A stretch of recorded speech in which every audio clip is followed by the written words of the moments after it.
जैसा कि आप सबको पता है कि कल शाम को मैंने ट्विटर के माध्यम से ये बताया था कि आज सुबह 10 बजे मैं ईडी पर एक बहुत बड़ा एक्सपोजे करने वाली हूं। इस एक्सपोजे को रोकने के लिए, आम आदमी पार्टी को डराने के लिए, आम आदमी पार्टी को चुप कराने के लिए आज सुबह 7 बजे से ही आम आदमी पार्टी से जुड़े हुए लोगों के घर पर, आम आदमी पार्टी के नेताओं के घर पर ईडी की रेड शुरू हो गई है। हमारे सांसद और आम आदमी पार्टी के ट्रेजरर एनडी गुप्ता जी के घर पे रेड हो रही है। ऐसा सुनने में आ रहा है कि उनके पीए के घर पे रेड हो रही है। मुख्यमंत्री अरविंद केजरीवाल जी के पीए के घर पे रेड हो रही है। और अभी खबरें आ रही हैं कि शायद आज दिन भर में आम आदमी पार्टी के कई और नेताओं के घर पर ईडी रेड करने वाली है। ये क्या प्रयास है ईडी का?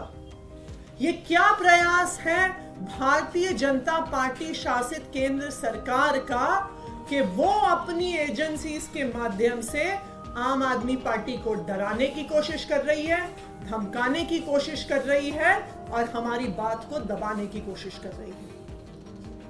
मैं प्रधानमंत्री नरेंद्र मोदी जी को, भारतीय जनता पार्टी को और उनकी एजेंसियों को जो ईडी और सीबीआई हैं, ये बताना चाहती हूं कि आम आदमी पार्टी आपकी धमकियों से डरने वाली नहीं है। अब आप सुनिए, अब मैं आपको एक ऐसा फैक्ट बताने वाली हूं जिससे आपके रोंगटे खड़े हो जाएंगे। जब एक अक्यूज्ड ने कुछ दिन पहले कोर्ट में एप्लीकेशन डाली और कहा कि मुझे सीसीटीवी फुटेज चाहिए, तो क्या हुआ? उन्होंने एप्लीकेशन क्यों डाली?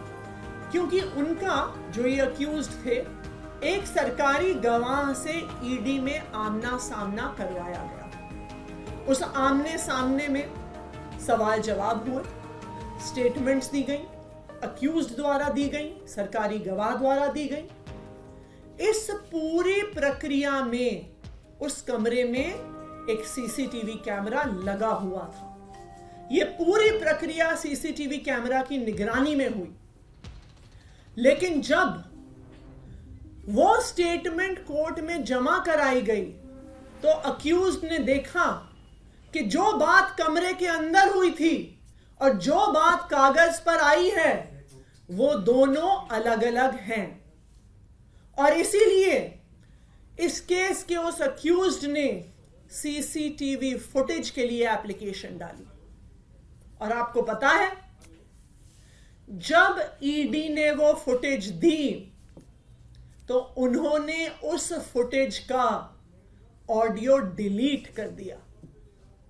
सिर्फ वीडियो फुटेज दी गई, ऑडियो फुटेज डिलीट कर दी गई और सारा एविडेंस कि वास्तविक तौर पे उस कमरे में क्या बात हुई थी, उस सारे एविडेंस को ईडी द्वारा डिलीट कर दिया गया है। और ना सिर्फ उस एक मैटर में, आम आदमी पार्टी के पास विश्वसनीय सूत्रों से यह खबर है कि जब से ये एक्साइज पॉलिसी का इन्वेस्टिगेशन शुरू हुआ है, पिछले 1.5 साल की सारी इंटेरोगेशन, सारे सवाल जवाब जो हुए हैं ईडी में, सबकी ऑडियो फुटेज को डिलीट कर दिया गया है इन्फोर्समेंट डायरेक्टोरेट द्वारा, ईडी द्वारा। ये क्या दिखाता है कि जो एक तो रिकवरी नहीं हुई, सबूत नहीं मिला, और जो स्टेटमेंट्स थी, जो एकमात्र आधार थी ईडी के केस का, वो सारी स्टेटमेंट्स भी फर्जी हैं। क्योंकि अगर स्टेटमेंट फर्जी नहीं होती तो आपको ऑडियो डिलीट करने की क्या जरूरत थी?